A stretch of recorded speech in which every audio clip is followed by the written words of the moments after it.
A small chain, a tiny latch, a cover that snaps open, inside, the ticking heartbeat of time.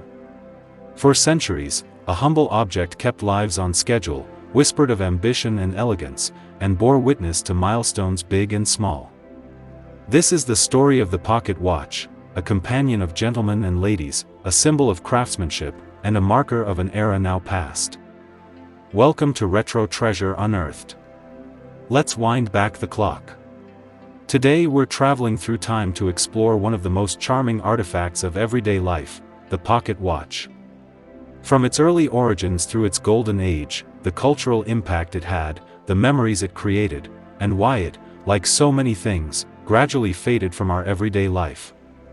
Whether you're a watch lover, a history buff, or just someone who treasures nostalgia, this video's for you.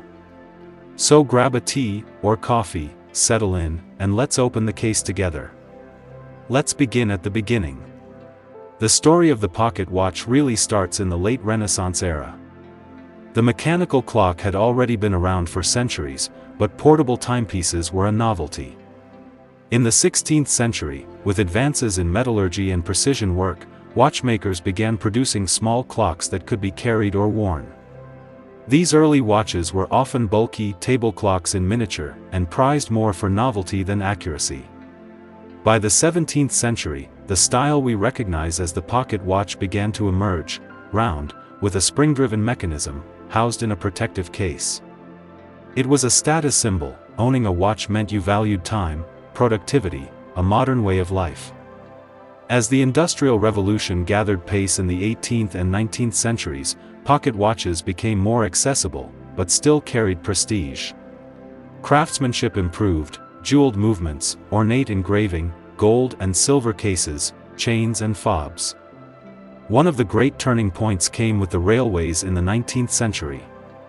Railway companies demanded precision, train schedules, safety, time checks. Pocket watches became practical tools, not just luxury objects. A train conductor or station master with a reliable watch meant fewer delays, fewer accidents. The famous railroad watch specification in the United States is a testament to that era of time's discipline. Meanwhile, culturally, carrying a pocket watch was part of a gentleman's ensemble: waistcoat pocket, chain draped across a vest, maybe a fob attached with a family seal or a trophy. For women, there were elegant variants, smaller size, decorative covers, sometimes hidden in chatelaines or pendant form. These watches marked not just hours, but life events, graduations, retirements, anniversaries. They were heirlooms passed down through generations. Think about the everyday: a father opening the cover of his watch, checking time before leaving for work. A bride receiving an engraved watch as a wedding gift. A soldier in the trenches in World War I, relying on his watch to coordinate movements. All of these moments converge in the simple act of winding the crown, listening to the tick. By the early 20th century, pocket watches had matured in design. Cases were slimmer, movements more reliable. The introduction of standardized manufacturing, particularly in America and Switzerland, made them more affordable. Yet, the pocket watch still retained that aura. You didn't pull it out casually, there was ceremony in opening it. You might do it in the quiet of a train compartment, or under lamplight in a library. There are many memorable anecdotes. One such: in the early days of aviation, pilots sometimes strapped a pocket watch to their thigh or kept it secured in their cockpit, since wristwatches had yet to become ubiquitous. In fact, the push toward wristwatches built partly from practicality. When you need both hands free, the watch on your wrist begins to make sense. You'll often hear the line, "Time waits for no one." But for the pocket watch, time was something you held in your hand. It reminded the bearer of responsibilities, appointments, and the fleeting nature of life. And as the decades rolled on, through the Roaring Twenties, the wartime 30s and 40s, the pocket watch remained a familiar object in many pockets and purses. As culture shifted, so did the watch. Post-World War I, the wristwatch began to dominate. Soldiers returned home having experienced wrist-mounted timepieces, and civilians followed. The pocket watch didn't vanish overnight, it coexisted, but its very way of being carried began to feel old-fashioned. Yet even as its practical dominance slipped, its cultural resonance deepened. It came to stand for an era before digital reckoning, before the smartphone woke us from sleep, before time became a constant ping. And that leads us into the nostalgia part of our journey.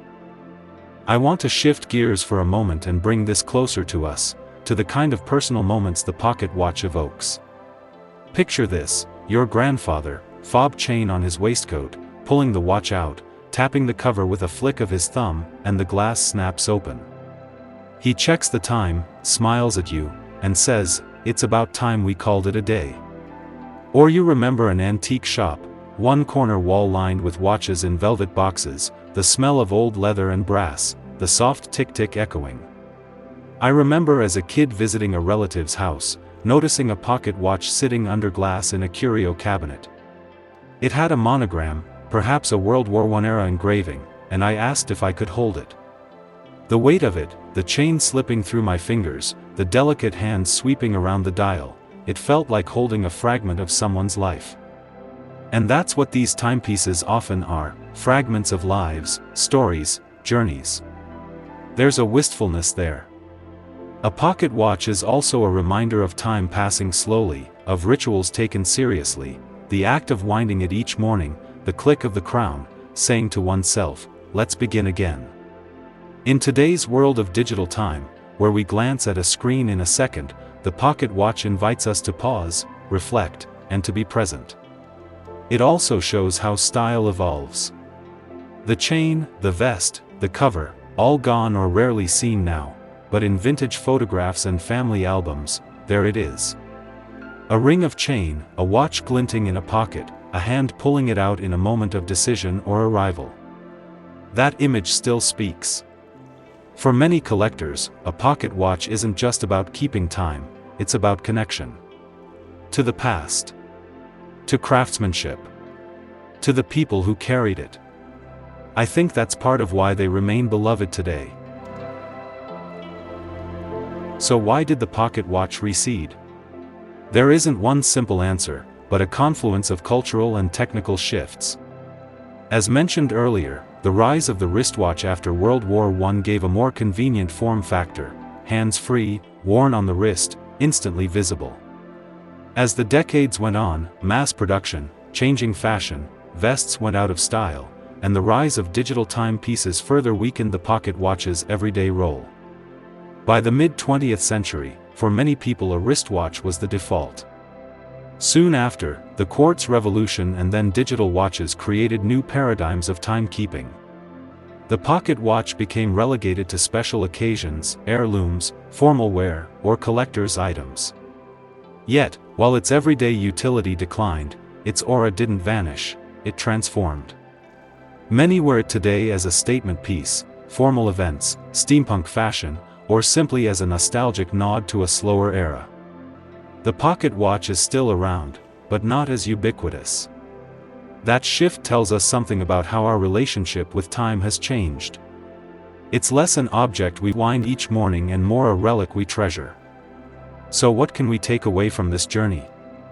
The pocket watch is more than a gadget, it's a mirror of society, craftsmanship, values, and the passage of time. It tells stories of industrial transformation, of daily routines, of changing fashions, of individual lives. In a sense, it reminds us that time is personal. When you hold a pocket watch, you're not just checking minutes, you're holding history. If you have one in your family, I encourage you to take it out, wind it if you can, look at the engraving, imagine who carried it, where it's been. And if you've never held one, maybe visit a vintage shop, a flea market, a museum, just to feel the weight of time in your palm. Thank you for joining me on this trip through time.